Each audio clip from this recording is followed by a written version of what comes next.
Hey guys! So we all prefer to live in comfort, but there are some places on Earth that aren't just incredibly beautiful, but also offer very unusual living conditions. In today's video, you'll get to see how people find ways to adapt to life in different environments, surviving in extreme climates, and enjoying unique nature. You will also learn what kind of incredible places can become a home for a person.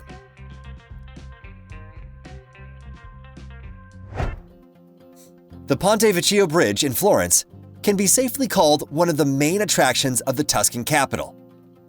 Its peculiarity lies in the fact that the bridge has never once changed its appearance since its construction in 1345. The total length of the bridge is 95 meters, and its width is 32 meters. The bridge is closed to vehicular traffic and is only accessible to pedestrians. Initially, there were butcher and tanner booths on the bridge. To improve its image and clean it up a bit, a decree was issued in 1595 forbidding butchers from entering the bridge. After that, only jewelers were allowed to sell their products there. Nowadays, numerous jewelry stores are located on the old Florentine bridge, hence the bridge's second name, the Gold Bridge.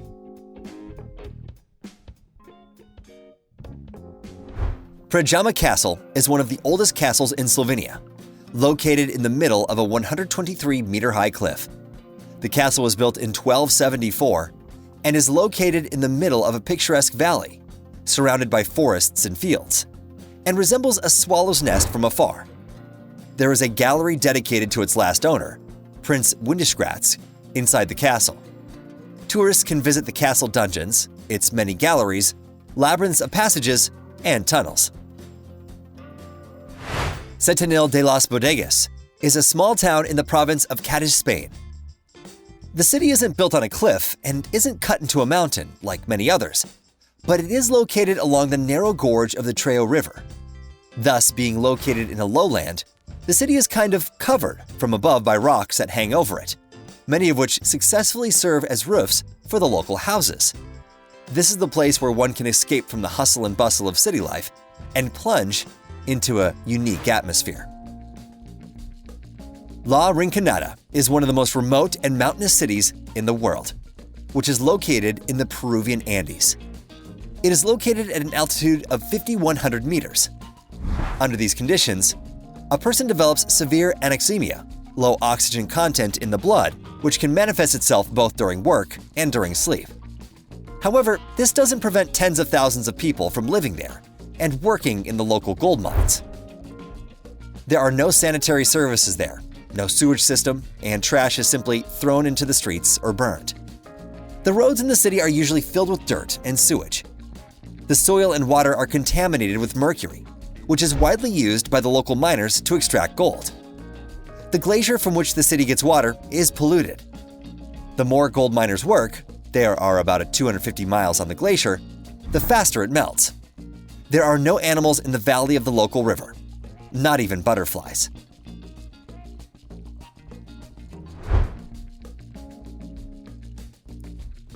Mount Fanjing is a lonely stone pillar, the top of which is always shrouded in clouds. It is located in the southwest of China and is a sacred mountain in Chinese Buddhism. Getting to the top means climbing up 8,000 steps, which takes about 4 hours. And then one also needs to get down. It is also called the Red Cloud Golden Peak. The splendor of the nature around it is simply breathtaking. There are 2 temples on the mountaintop. They are separated by a narrow gorge with a large stone bridge built above it to link the 2 temples. There is an incredible city located on the edge of the cliff in French Aveyron. The rocks of the medieval town of Bosjuls must hold some kind of magic. There's no other explanation for how an entire city can balance on the edge of a 400-meter wide and 100-meter deep canyon. The water of the Dordogne de Conques River eroded the rock of the limestone plateau over the years, thus creating the breathtaking landscape.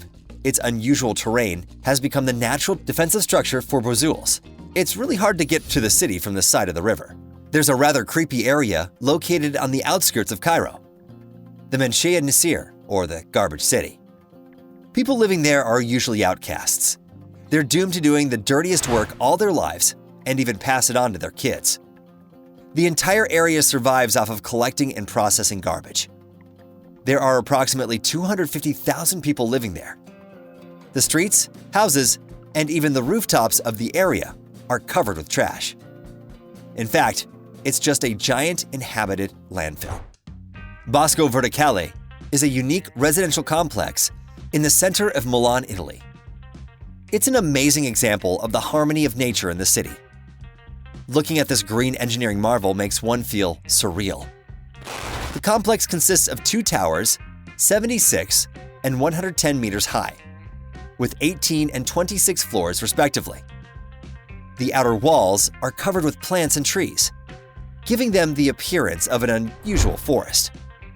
Since this forest stretches upwards, it got its quite logical name, vertical forest. A total of 900 trees grow on the 2 towers.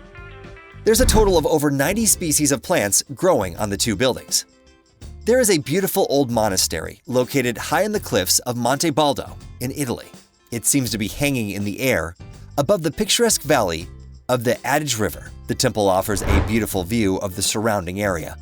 It is believed that hermit monks settled on these rocks in the 11th century, while the construction of the temple began much later.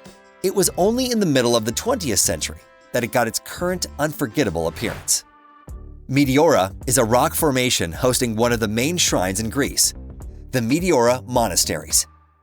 Impenetrable, cut off from the world, the tops of the rocks have been a haven for hermits since the 11th century. In the 14th century, the first monastic communities settled there, 6 of which are still active today. Previously, tourists could only climb there with the help of monks and a complex system of ropes, baskets, and carts. Today, there's a paved road leading to the monasteries, with unique frescoes and libraries that store rare medieval manuscripts, icons, and priceless shrines. The abundance of plastic waste in water bodies is one of the horrifying environmental problems of mankind. An interesting solution was proposed by Richard Soa, who built a small island from plastic bottles. To implement his idea, the man needed about 200 to 250,000 plastic bottles and a large amount of plywood, which helped keep the island afloat. The core of the island is made entirely of plastic, which is held together by strong nets. To prevent the structure from falling apart, he covered it with earth and then planted trees on it. The trees took root and helped hold the bottles together.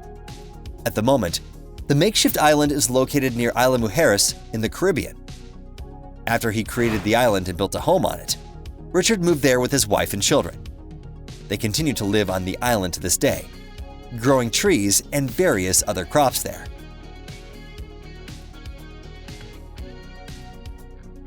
Whittier is a relatively young and small city on the southern coast of Alaska. There are 272 permanent residents there, and they all live under the same roof in a 14-story building called the Begich Towers. Living in Whittier isn't easy, given its extremely low temperatures and frequent blizzards in the winter and never-ending rains in the summer. Therefore, the locals settled in the building, which was previously used by the military. In addition to 150 apartments, the building has a grocery store, a police station, a city hall, a church, a pharmacy, a hotel, a laundry room, a playground, a gym, a post office, and other institutions. Long hallways play the role of streets in this town. Considering the developed infrastructure inside the building, there are only 3 cases when the residents need to leave its premises: when adults go to work, when children go to school, or when they want to take a walk in the fresh air. Moreover, children don't even have to push their way through huge snowdrifts in the winter cold, because a tunnel has been set up, connecting the residential building to the school. As for most of the other cases, everything the residents might need is under the roof of their only house in the entire city. The world's largest Buddhist academy, Larongar, is located in Sirtar County, Tibet, China. It is located at an altitude of 4,000 meters. There are currently over 40,000 monks, nuns, and their students living there. The academy was founded in 1980 in a completely uninhabited valley, and today, it is one of the most significant sites of Buddhism in the world. On the territory of the academy, there are thousands of monastic dwellings that hang one above the other and cover the slopes of the mountains. By the way, they have electricity there, but they don't have running water, so they have to carry water in buckets. The cave city of Matmata is one of the most unusual settlements on Earth, located in the southern part of Tunisia, a small state in northern Africa. There are about 700 artificial caves in Matmata, which makes it the most famous cave city on the planet. According to the legend, people started building these underground houses when they were fleeing from the conquerors and from the scorching sun. They were created by cutting round holes in the ground and lining them with stone, while the rooms were connected by tunnels. The trends of modern civilization haven't bypassed the ancient city lost among the hills. Satellite dish, phone, fridge, those attributes of progress have firmly taken their place in the primitive dwellings. The floating reed islands of Euros are more than 40 man-made islets created by the indigenous Euros people from tortora roots and reeds. The legend says that the Euros people were forced to flee from the Inca Pachacutec, who was pursuing them. The Euros people pass on their legends and traditions from generation to generation, keeping them through the years and following them to this day.